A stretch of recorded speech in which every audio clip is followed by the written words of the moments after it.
न्यायपालिका common man के साथ ना होकर कॉरपोरेट या उस तरह की जजेस भी कोई, मैंने बताया कि कोई आसमान से उतरे हुए व्यक्ति नहीं होते हैं। आप किसी शेड्यूल कास्ट का दर्द नहीं समझेंगे, ओबीसी का दर्द नहीं समझेंगे, किसी फीमेल का दर्द नहीं समझेंगे, ट्रांसजेंडर का अगर दर्द नहीं समझेंगे तो आप शायद बेहतर न्याय नहीं कर सकते। जो लोग कानून निर्माता हैं वो इस तरह की सोच अभी तक इस मुल्क में विकसित नहीं कर पाए हैं कि रिजर्वेशन का प्रभाव समाज में क्यों दिया जाता है। ये भी समाज में ग्रास रूट लेवल पे बताने में सफल पूरी तरीके से नहीं हो पाए हैं। Chief justice of India BR Gavai साहब ओथ लिए थे तो सुप्रीम कोर्ट में रिजर्व कैटेगरी के लोग हैं, उनके पर्याप्त संख्या नहीं थी। उस पर तत्काल उन्होंने CJI बनते ही एक सुप्रीम कोर्ट में अपने स्तर पे एडमिनिस्ट्रेटिव ऑर्डर के जरिए भर्ती की। जातीय सोच भारत में इतनी कूट कूट के लोगों के भरी हुई है कि उसके दिल और आत्मा पर वो हावी है। नमस्कार, मैं शंभू कुमार सिंह और आप देख रहे हैं नेशनल दस्तक। मेरे साथ रिटायर्ड जज मनोज कुमार जी हैं। मद्रास हाई कोर्ट ने एक बयान दिया है, एक रिमार्क्स है उनका कि जज पहले भी भ्रष्ट थे, जज अब भी भ्रष्ट है और जज कोई होली काऊ नहीं है, आम आदमी की आलोचना से परे नहीं है। दरअसल एक फिल्म का मामला आया था जिसमें लोअर जुडिशियरी में भ्रष्टाचार की बात की गई है, जिसके बाद उस पर रोक लगाने की बात हुई थी कि ये फिल्म रोक दी जाए। उस पर ये बयान आया है। उसी तरह से एक भ्रष्ट पंडित फिल्म आया था, उस पर भी रोक लगाने की बात हुई थी, उस पर रोक लगा दी गई। लेकिन जो फिल्म आई है ये, जिसमें लोअर जुडिशियरी का भ्रष्टाचार दिखाया गया है, उस पर मद्रास हाई कोर्ट ने रोक नहीं लगाई है। इसी बीच एक और खबर आई थी कि NCERT की किताब में कहा गया था कि जुडिशियरी में भ्रष्टाचार है। इसको लेकर चीफ जस्टिस ऑफ इंडिया काफ़ी नाराज़ हुए थे, उस पैनल को बाहर कर दिए थे। बाद में सुप्रीम कोर्ट की ही 2 बेंच की जजों ने कहा कि नहीं, उनको पैनल में लाया जाए। तो क्या जुडिशियरी में भ्रष्टाचार और क्या होता है कंटेम्प्ट ऑफ कोर्ट, और क्या हाई कोर्ट सुप्रीम कोर्ट के फैसले पर आप टीका टिप्पणी कर सकते हैं कि नहीं, वही समझने की कोशिश करेंगे। सर बहुत बहुत धन्यवाद हमें समय देने के लिए। बहुत बहुत शुक्रिया। ये जो मद्रास हाई कोर्ट का जो बयान है कि जज पहले भी भ्रष्ट थे, अभी भी भ्रष्ट हैं और जज कोई होली काऊ नहीं है, बात होनी चाहिए। बिल्कुल होनी चाहिए और भारत के संविधान में सभी लोगों को बराबर माना है। जजेस जब अपना काम करते हैं तो जुडिशल डिपार्टमेंट के अंतर्गत ही आते हैं। जुडिशरी चूँकि इंडिपेंडेंस हमारी भारत के संविधान ने ही उसको बना रखा है और उनका जो अपॉइंटमेंट है या सिलेक्शन प्रोसेस है वो भी एक प्रक्रिया के तहत होता है। तो ऐसा एक परसेप्शन आम लोगों के बीच में है, जैसे आप लोअर कोर्ट्स में जाएंगे जिसको सबऑर्डिनेट्स कोर्ट्स कहते हैं, वहाँ पे जब जाएंगे तो जजेस को परवरदिगार, हुजूर, मालिक, माई बाप, इस तरह का एक ट्रेडिशनल सोच है जिसमें आम लोग या गरीब लोगों का मानना है कि जजेस कोई सुपर नेचुरल जैसे हैं, लेकिन ऐसा है नहीं। वो भी हाड़ मास के व्यक्ति हैं, कॉमन मैन हैं, लीगल नॉलेज होता है उनको, एक एग्ज़ामिनेशन दे के आते हैं और कॉलेजियम से हाई कोर्ट और सुप्रीम कोर्ट जस्टिसेस बनते हैं। जनता के बीच में ये परसेप्शन है कि जजेस कोई सुपर पावर जैसे हैं, जबकि ऐसा है नहीं। उनको भी भारत के संविधान के अनुसार ही चलना है और जो मानक दिए हुए हैं, जो कॉन्सेप्ट्स दिए हैं, जो आइडियोलॉजी दिए हुए हैं, उनको ही फॉलो करना है। लेकिन वर्तमान स्थिति में जिस तरह की आवाज़ें उठ रही हैं, दुनिया के और विकसित राष्ट्रों में इस पे चर्चा परिचर्चा हो चुकी है और जजेस के लिए भी कंटेम्प्ट का प्रावधान है। उनके लिए हाई कोर्ट्स में, सुप्रीम कोर्ट में भी विजिलेंस डिपार्टमेंट होते हैं, तमाम तरीके से उनकी भी इंक्वायरीज़ होती हैं। अपॉइंटमेंट से पहले IB से, होम मिनिस्ट्री से लिया जाता है। तो और एडवोकेसी से जो लोग हाई कोर्ट और सुप्रीम कोर्ट में कॉलेजियम के थ्रू आते हैं, तमाम स्टेप्स उनके लिए लिए जाते हैं। तो इस तरीके से जो एक परसेप्शन और नैरेटिव है कि आम जनता के बीच में न्यायाधीश कुछ अलग होता है, तो ऐसा नहीं है। वर्तमान स्थिति में जो कॉमन मैन है उसके राइट्स का जिस तरीके से वायलेशन हो रहा है और जो उसके हक अधिकार कुचले जा रहे हैं या नहीं मिल पा रहे हैं, न्यायालयों में जो पेंडिंग करोड़ों मामले हैं, प्रत्येक न्यायालय में जब आप जाएंगे कभी जाने का अवसर मिला हो तो आप देखे होंगे कि सैकड़ों केस एक जज के पास रहता है और उसमें प्रक्रियाएं इतनी जटिल और लंबी होती हैं कि एक दो पीढ़ी, तीसरी पीढ़ी भी दीवानी खास करके मुकदमे में लड़ती रहती है। ये भी एक बहुत बड़ी चिंता का विषय है जो कि समाज में गतिरोध पैदा करता है। और जिस तरीके से न्यायपालिका अपने निर्णय दे रही है भारत में, बहुत हद तक लोगों के बीच में ये अब चर्चा शुरू हो चुकी है, क्योंकि हर एक जजमेंट अब ओपन कैमरा प्रोसीडिंग से भी बहुत सी चीज़ें आ रही हैं कि आपके एडवोकेट्स कौन सा रीजनिंग दे रहे हैं, कौन सा दलील दे रहे हैं, और जजमेंट्स जस्टिसेस के द्वारा जो की जा रहे हैं, खास करके हाई कोर्ट और सुप्रीम कोर्ट के द्वारा, ये पब्लिक डोमेन में है और उसको रैशनैलिटी के आधार पे देना था, कॉन्स्टिट्यूशनल प्रिंसिपल्स के आधार पे देना था। संविधान तो आम आदमी के साथ है, लेकिन ऐसा लग रहा है कि न्यायपालिका कॉमन मैन के साथ ना होकर कॉरपोरेट या उस तरह की। ये तो बराबर सुप्रीम कोर्ट के जजेस कहते रहे हैं कि बहुत महंगा है लॉ एंड ऑर्डर, है कानून गरीब लोग के रीच से बाहर है जी। तो ये जो पूरा मामला है, जैसे अभी मैं कहूँ कि अभी एक मैं ताज़ा उदाहरण दूँ कि अभी 5 जजों की भर्ती हुई है सुप्रीम कोर्ट में, उसमें लोग कह रहे हैं कि इसमें SC ST OBC कितने हैं, क्या ये कंटेम्प्ट ऑफ कोर्ट माना जाएगा? नहीं, आप आवाज़ उठा सकते हैं और we the people of India को सारी जो फ्रीडम ऑफ स्पीच है इसमें कोई चूँकि इस तरह की कोई आपत्तिजनक बात नहीं है। भारत के संविधान के प्रियम्बल में ही सोशल जस्टिस की बात की गई और सोशल जस्टिस में सभी समाज के लोग आते हैं, सभी वर्गों के लोग आते हैं और हमारा देश रिप्रेजेंटेटिव डेमोक्रेसी है तो सभी का रिप्रेजेंटेशन होना चाहिए। तो इस पर अगर कोई इस तरह की चर्चा हो रही है तो निश्चित रूप से ये हेल्दी डेमोक्रेसी के एक सुप्रीम कोर्ट का ही मामला बताता हूँ। एक OBC आरक्षण का मामला था और मुझे याद है कि उसमें लोकेंद्र गुर्जर जो हैं वो एक पक्ष थे। उन्होंने सुप्रीम कोर्ट में कहा कि मुझे OBC रिजर्वेशन का मामला है तो मुझे जज जनरल कैटेगरी का नहीं चाहिए, मुझे जज या तो आप OBC भी मत दीजिए, शेड्यूल कास्ट, शेड्यूल ट्राइब या माइनॉरिटी अल्पसंख्यक दे दीजिए। क्या ये बात आप रख सकते हैं? ये विधि सम्मत है, ये संविधान सम्मत है कि डाइवर्सिटी को लेकर है? संविधान सम्मत और विधिक सम्मत दोनों चीज़ें एक ही तरीके से अगर आप देखेंगे तो इसमें बारीकी में अगर हम लोग जाते हैं तो संवैधानिक जो सोच रही है, क्योंकि जजेस भी कोई, मैंने बताया कि कोई आसमान से उतरे हुए व्यक्ति नहीं होते हैं, वो एक आइडियोलॉजी में पले बड़े होते हैं, उनके परिवार के बीच में वैल्यू सिस्टम से लेकर आते हैं और तमाम उनके अनुभव होते हैं। तो जो जिस समाज में पला बड़ा होता है वो वैल्यू अपने साथ लेके 24 घंटे चलता है। और भारत चूँकि डाइवर्सिटी वाली कंट्री है तो ऐसा माना जाता है, चूँकि ऐसा नहीं है कि आप कोई जज बन जाते हैं या कोई जस्टिस बन जाते हैं तो आप अपने विचारधारा को बदल देते हैं।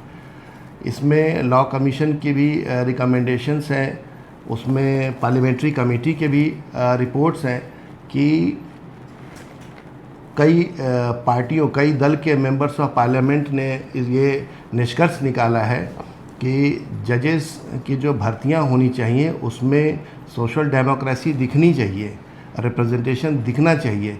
क्योंकि आप जब आइडिया से, थॉट से आप अपने जजमेंट को रिफ्लेक्ट करते हैं, उस आइडिया से करते हैं। अगर आप किसी शेड्यूल कास्ट का दर्द नहीं समझेंगे, किसी OBC का दर्द नहीं समझेंगे, किसी फीमेल का दर्द नहीं समझेंगे, महिला जजों की मांग होती है कि महिलाओं का रिप्रेजेंटेशन बढ़े, ट्रांसजेंडर का अगर दर्द नहीं समझेंगे तो आप शायद बेहतर न्याय नहीं कर सकते। इसी से जुड़ा एक दो सवाल और सर, कि अब तक देखा गया है कि जो रिजर्वेशन का मामला है, SC ST OBC रिजर्वेशन का जो भी मामला हो, मंडल कमीशन की बात हो, SC ST का फैब्रिकेशन हो गया, SC ST का रिजर्वेशन बढ़ाने की बात हो, सुप्रीम कोर्ट, हाई कोर्ट में खासकर उसको रद्द कर दिया जाता है। इकोनॉमिक वीकर सेक्शन का रिजर्वेशन एक बार में ओके कर दिया गया, मंडल कमीशन की सिफारिशों में क्रीमी लेयर लगा दिया गया। ये एक अविश्वास पैदा करता है रिजर्व कैटेगरी के लोगों, उनको लगता है कि चूंकि हमारा जुडिशियल रिप्रेजेंटेशन नहीं है तो ये कहाँ तक जायज़ है, या ये बहुत ही हाइपोथेटिकल सवाल है? हमें बिल्कुल हाइपोथेटिकल नहीं है। बेसिकली जब आप डेमोक्रेसी में आते हैं तो डेमोक्रेसी में सभी का रिप्रेजेंटेशन होना चाहिए। रिप्रेजेंटेशन को कॉन्स्टिट्यूशनल वे में रिजर्वेशन कहते हैं, और अगर रिप्रेजेंटेशन किसी भी समाज का नहीं है तो आप हेल्दी डेमोक्रेसी या सभ्य समाज का निर्माण नहीं कर सकते। और हमारी कॉन्स्टिट्यूशन ऑफ इंडिया इजाज़त देती है इस बात की कि सभी का रिप्रेजेंटेशन हो।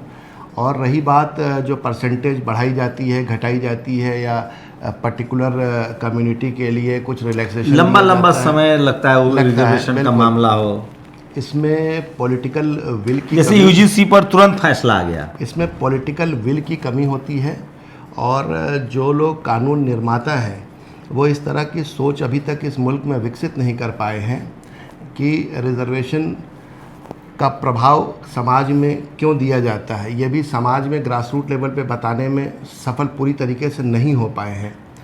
जो आप कि कुछ केसेस में बहुत जल्दी निर्णय आते हैं। Indira Sahni versus union of India का जो केस था 9 जजेस बेंच का, उसमें जो निर्णय दिए गए, ये 50-50 का फार्मूला दिया गया कि 50% रिजर्व कैटेगरी को दिया जाए। ये वैज्ञानिक फार्मूला नहीं है, क्योंकि कास्ट सेंसस हुआ ही नहीं। बिल्कुल नहीं।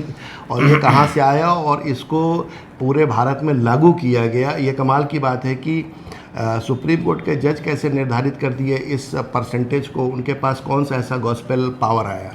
उसके बाद तमाम ऐसे निर्णय दिए गए। चूँकि हमारा देश 1950 में जब संविधान लागू होता है तो एक विरोधाभास स्थिति में हम लोग आए हैं इस व्यवस्था में, जिसमें SC ST OBC को राइट्स नहीं थे, अधिकार नहीं थे, सिर्फ ड्यूटीज़ इम्पोज किए गए थे। बहुत ही हार्ड ड्यूटीज़ उनके ऊपर इम्पोज किए गए थे, और दुनिया के क्रूर सभ्यताओं में भी उससे भी क्रूरतम इस देश में व्यवस्था दी गई थी। मध्ययुगीन व्यवस्था थी, उससे भी बैरबैरिक, जो इनह्यूमन, अमानवीय, जिसको सोचने पे भी रूह कांप जाती है।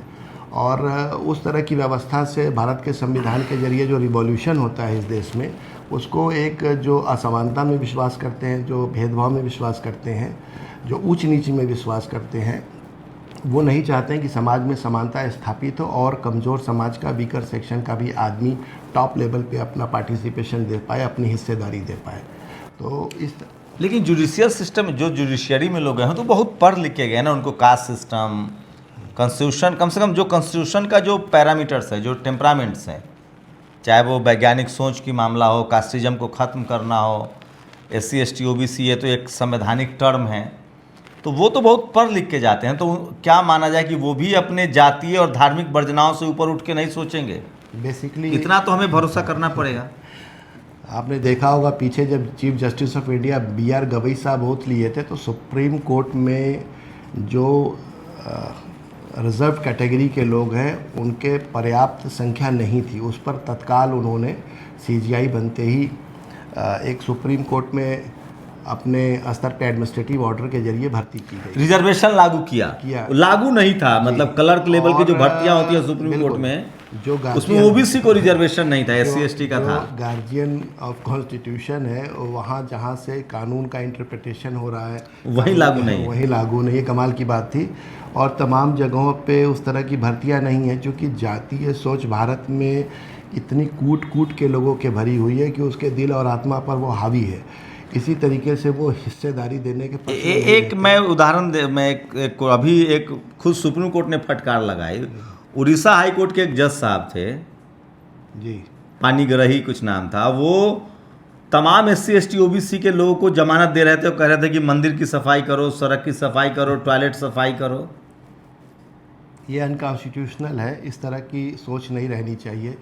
और चूंकि भारत के संविधान ने यही शक पैदा करता है कि क्या आप कॉन्स्टिट्यूशनल बेंच पर बैठ के भी कहीं जातीय पूर्वाग्रह से ग्रसित तो नहीं है। ये बीमार मानसिकता का है। जब आप कॉन्स्टिट्यूशन ऑफ इंडिया का ओथ लेते हैं तो सिर्फ आपका धर्म कॉन्स्टिट्यूशन ऑफ इंडिया ही होता है, लेकिन आप अगर उस पर किसी पूर्वाग्रह या तमाम जो तरह के आपके ऊपर थॉट्स या बिलीफ सिस्टम है आपका, अगर उसको हावी करते हैं तो आप एक बेहतर जज तो नहीं कहे जा सकते।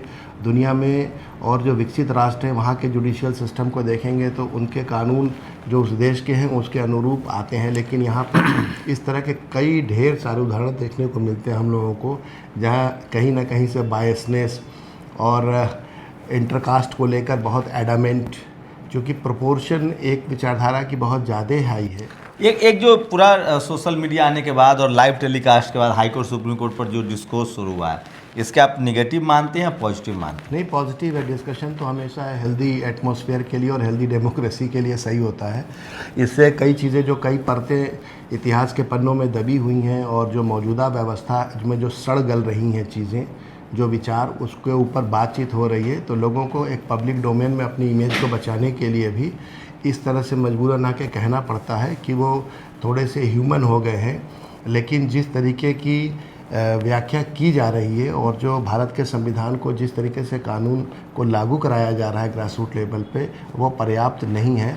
और भारत का जो संविधान का प्रियम्बल है सोशल जस्टिस, इकोनॉमिक जस्टिस, आज की तारीख में ये सामाजिक असमानता बहुत गहरी होती जा रही है। और इसके साथ इकोनॉमिक इनइक्वालिटी की, अगर आपका वर्ल्ड का 6th लार्जेस्ट इकोनॉमी आपका है, लेकिन आपके यहाँ हर तीसरा आदमी, हर 1, 2, 3 अगर आप लेंगे तो आत्महत्या करने पे गरीबी के कारण मजबूर हो रहा है। तो कहीं ना कहीं से हम लोग कॉन्स्टिट्यूशन ऑफ इंडिया के स्पिरिट को कमज़ोर कर रहे हैं। बिल्कुल, हम लोग की कोशिश है कि जुडिशियल सिस्टम को समझा जाए, और खुद मद्रास हाई कोर्ट ने कहा है कि जज होली काऊ नहीं है। तो आप संवैधानिक दायरों में रहकर जज पर निजी टीका टिप्पणी से बचें, लेकिन किसी भी केस के गुण दोष पर आप बात कर सकते हैं। और ये बहुत ज़रूरी है स्वस्थ लोकतंत्र के लिए, जुडिशियल सिस्टम का स्वस्थ होना, क्योंकि वो संविधान के कस्टोडियन है, वो संविधान के इम्प्लीमेंटेशन की जिम्मेदारी उनके ऊपर है। हम लोग लगातार इस एपिसोड को बढ़ाते रहेंगे और मेरे साथ जज साहब जुड़ते रहेंगे। शुक्रिया सर आज के लिए हमें समय देने के लिए। आप लोग भी पूरी बातचीत पर अपनी राय जरूर दीजिए। शंभू कुमार सिंह, नेशनल दस्तक, दिल्ली। दस्तक की आपसे गुजारिश है कि अगर इसको बचाना चाहते हैं तो नेशनल दस्तक को सब्सक्राइब करने के लिए रेड कलर के सब्सक्राइब बटन को दबाएं, फिर बेल आइकन की घंटी दबाएं। नेशनल दस्तक को बचाने के लिए बहुत जरूरी है कि हर खबर को शेयर करें, लाइक करें, कमेंट जरूर करें।